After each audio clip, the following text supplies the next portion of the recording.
Hello दोस्तों, नमस्कार, जय हिंद। स्वागत है आप सभी का हमारे एक और नए वीडियो में। मित्रों, उम्मीद कर रहा हूं कि आप सब बहुत अच्छे होंगे। दोस्तों, आप सबकी पढ़ाई लिखाई भी दोस्तों बहुत अच्छे से चल रही होगी। दोस्तों आज हम फिर एक नए वीडियो में आप सबके लिए एक प्रैक्टिस सेट लाया हूं और जिसको आपको हल करने के बाद बहुत ही मज़ा आएगा। जो भी प्रीवियस ईयर के क्वेश्चन हैं मित्रों, वही हम हल करा रहे हैं। लेकिन मित्रों, ये हमारे परीक्षा की दृष्टि से बहुत ही महत्वपूर्ण प्रश्न है, क्योंकि ऐसे ही प्रश्न घुमा फिरा के आने की पूरी संभावनाएं रहती हैं परीक्षाओं में, और कहीं से अलग से क्वेश्चन नहीं बनते हैं, लेकिन घुमा फिरा के ही क्वेश्चन बनते हैं मित्रों। तो आइए शुरू करते हैं। आज का पहला प्रश्न है, किस उपनिषद में याज्ञवल्क्य और मैत्रेय का दार्शनिक संवाद वर्णित है? ऑप्शन ए है बृहदारण्यक, ऑप्शन बी है छंदोग्य, ऑप्शन सी है कौत्सिकी और ऑप्शन डी है श्वेताश्वर। तो यहाँ पूछ रहा किस उपनिषद में जो है याज्ञवल्क्य और मैत्रेय का दार्शनिक संवाद था मित्रों। तो ऑप्शन ए हमारा सही हो जाएगा।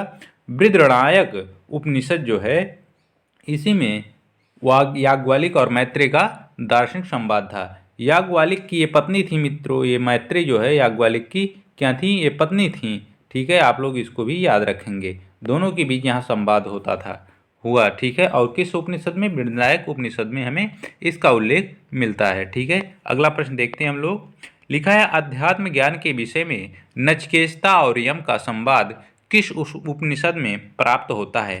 तो ऑप्शन ए है बृहदारण्यक उपनिषद में, छंदोग्य उपनिषद में, कठोर उपनिषद में, केन उपनिषद में। तो आपको बताना है अध्यात्म ज्ञान के विषय में नचिकेता और यम का संवाद किस उपनिषद में हमें पूछा जा रहा है हमसे। तो हमारा ये ऑप्शन हो जाएगा ऑप्शन सी, कठोर उपनिषद में जो है हमें ये देखने को मिलता है, ये वर्णित है कि कठोर उपनिषद में नचिकेता और यम का संवाद हमें मिलता है। बहुत ही अच्छा प्रश्न है मित्रों, बहुत बार पूछा जा चुका है, आप लोग याद रखेंगे इसको। ठीक है, नचिकेता आख्यान किस उपनिषद में मिलता है? ऑप्शन ए है बृहदारण्यक उपनिषद में, ऑप्शन बी है कठोर उपनिषद में, ऑप्शन सी है छंदोग्य उपनिषद में, और ऑप्शन डी है केनो उपनिषद में।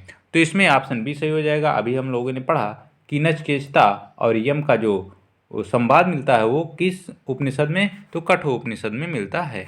ठीक है, ऑप्शन बी सही हो जाएगा। अगला प्रश्न देखते हैं हम लोग। यम तथा नचिकेता की कथा किस ग्रंथ में उल्लिखित है?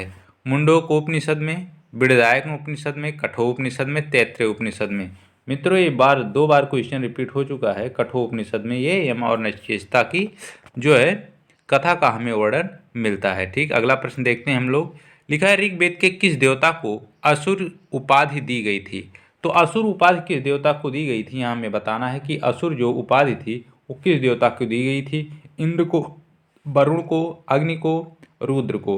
तो इनमें से आपको बताना है कि ऋग्वेद के देवता थे कौन थे? वरुण थे। वरुण को ही जो है मित्रों वो असुर की उपाधि दी गई थी। ऑप्शन हमारा बी सही हो जाएगा इसमें। अगला प्रश्न देखते हैं हम लोग। लिखा है, वैदिक काल में किसको जल देवता माना जाता था? ऑप्शन ए है इंद्र को, ऑप्शन बी है वरुण को, ऑप्शन सी है पूषण को, और ऑप्शन डी है अश्विनी को। तो आप सभी को बताना है कि जल देवता को माना जाता था, किसे जो जल देवता माना जाता था वैदिक काल में। ठीक है, आपको ये बताना है। तो वरुण देवता को जल देवता माना गया। ऑप्शन बी सही हो जाएगा हमारा इसमें। ठीक है, अगला प्रश्न देखते हैं हम लोग। लिखा है, वैदिक नदी कुंभा का स्थान निर्धारित होना चाहिए। ऑप्शन ए है अफगानिस्तान में, ऑप्शन बी है चीनी तुर्किस्तान में, ऑप्शन सी है कश्मीर में, ऑप्शन डी है पंजाब में। तो वैदिक कालीन जो नदी कुंभा है मित्रों, कुंभा, इसका कौन सा स्थान निर्धारित किया गया था? तो वो अफगानिस्तान में वो स्थान था मित्रों। ऑप्शन हमारा ए सही हो जाएगा। कुंभक मतलब होता है काबुल। काबुल जो अफगानिस्तान में है मित्रों, उसी के स्थान के नाम पे इसका नाम कुंभा पड़ा। इसलिए आपको इसको भी ध्यान देना होगा कि कुंभा अगर काबुल कहा जाए तो इसमें आपको हिचकने की बात नहीं। आप लोग कुंभा मतलब समझिएगा काबुल। काबुल नदी वो हुई वैदिक कालीन। ये कुंभा जो नदी थी वो काबुल के स्थान से मिला था, और काबुल कहाँ है? अफगानिस्तान में। आपको इसको भी याद रखना है। ठीक है, अगला प्रश्न देखते हैं हम लोग।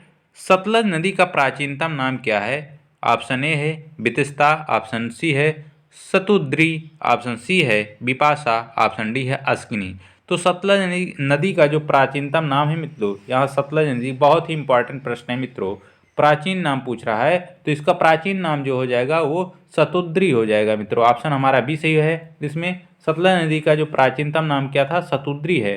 और बितिस्ता जो मित्रों वो किस नदी का नाम था मित्रों, वो झेलम नदी का नाम था इसका। किसका? झेलम नदी का नाम था बितिस्ता। ठीक है। बिपाशा सरस्वती नदी को कहा जाता था मित्रों, सरस्वती नदी को कहा जाता था, आप लोग इसको याद रखेंगे। और अस्गिनी जो है मित्रों वो अभी हम लोग क्वेश्चन आगे पढ़ेंगे संभवतः, तब हम बताएंगे अस्गिनी क्या है। ठीक है, नहीं तो अभी हम अस्गिनी यहाँ बता देंगे तो आप लोग क्या हल करेंगे। ठीक, अगला प्रश्न देखते हैं हम लोग। बहुत ही अच्छा प्रश्न था मित्रों, उसको नाम आप लोग जरूर याद रखेंगे। चारों नदियों के नाम जो प्राचीन काल में उसे बुलाया जाता था। और रावी नदी का नाम पुरुषणी नदी होता था। आइए इसका हम लोग यहाँ पढ़ते हैं फिर से। वैदिक काल में चिनाब नदी को किस नाम से जाना जाता था? ऑप्शन ए है पुरुषणी नदी, ऑप्शन बी है शतुद्री नदी, ऑप्शन सी है बितिस्ता, ऑप्शन डी है अस्गिनी। तो अभी हमने पढ़ा कि अस्गिनी, अभी हम किसको पढ़ेंगे तो चिनाब नदी का जो वैदिक कालीन नाम था मित्रों या प्राचीन नाम था वो अस्किनी था मित्रों। अब हम पहचानेंगे कैसे अस्किनी, यहाँ भी ना है मित्रों और इसमें भी ना है, तो आप लोग ना और ना से मिल पहचान लीजिएगा कि अस्गिनी मतलब चिनाब। इसमें चिनाब में भी ना है और अस्गिनी में भी ना है।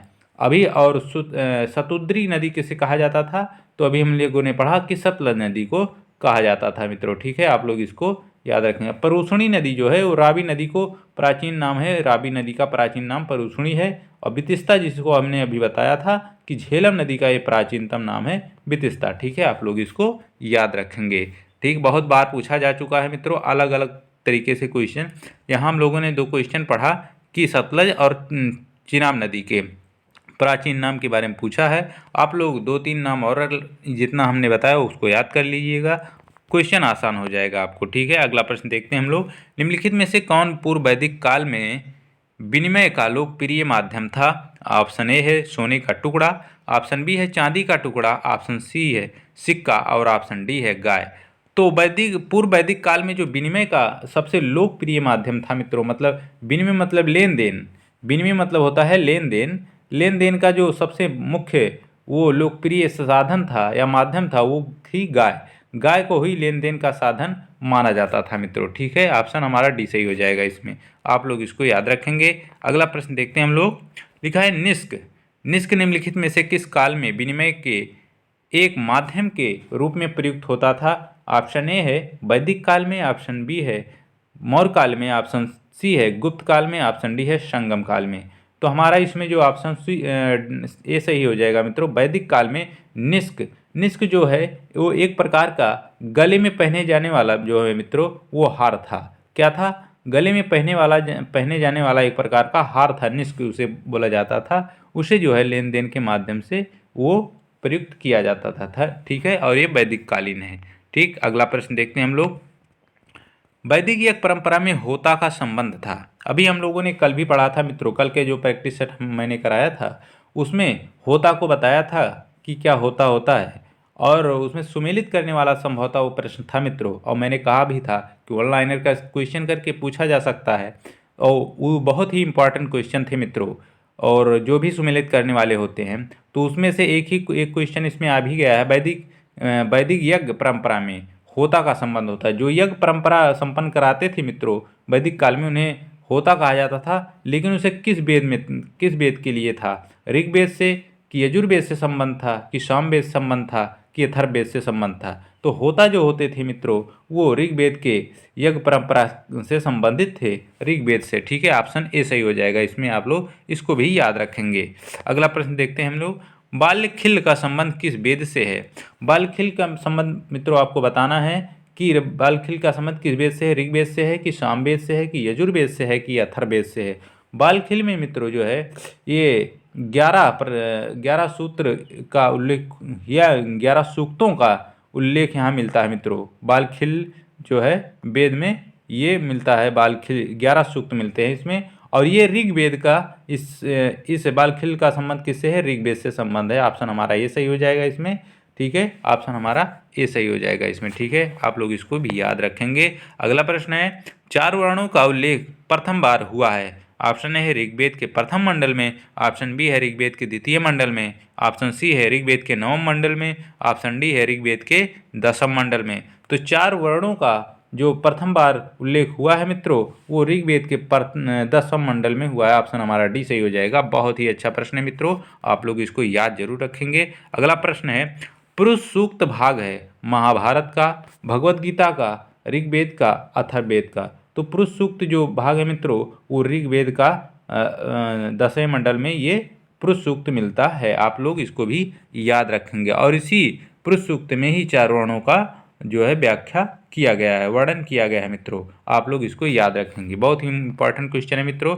अगला प्रश्न है, 4 वर्णों का उल्लेख ऋग्वेद के किस मंडल में मिलता है। हम लोग अभी हिंदी में पढ़ रहे थे, लेकिन ये रोमन अंक में दिया है दोस्तों कि 4 वर्णों का जो उल्लेख है किस मंडल में मिलता है। तो इसमें देख दिया है चौथा मंडल और छठा मंडल, 7वां मंडल और 10वां मंडल। तो अभी हम लोगों ने पढ़ा ऋग्वेद का जो 4 वर्णों का उल्लेख मिलता है वो 10वें मंडल में, ऋग्वेद के 10वें मंडल में 4 वर्णों का उल्लेख मिलता है। ऑप्शन डी सही हो जाएगा। यहाँ सिर्फ कंफ्यूजन के लिए एक्स करके दिया, मतलब रोमन अंक में दिया है। आप लोग इसको याद रखेंगे। 1 से 10 तक आपको रोमन अंक जरूर आना चाहिए मित्रों, बहुत ही काम देने वाली चीज़ है ये। ठीक है, अगला प्रश्न है, लिखा है वर्ण व्यवस्था का सर्वप्रथम लेख कहाँ मिलता है। ऋग्वेद में, यजुर्वेद में, अथर्ववेद में, भगवत गीता में।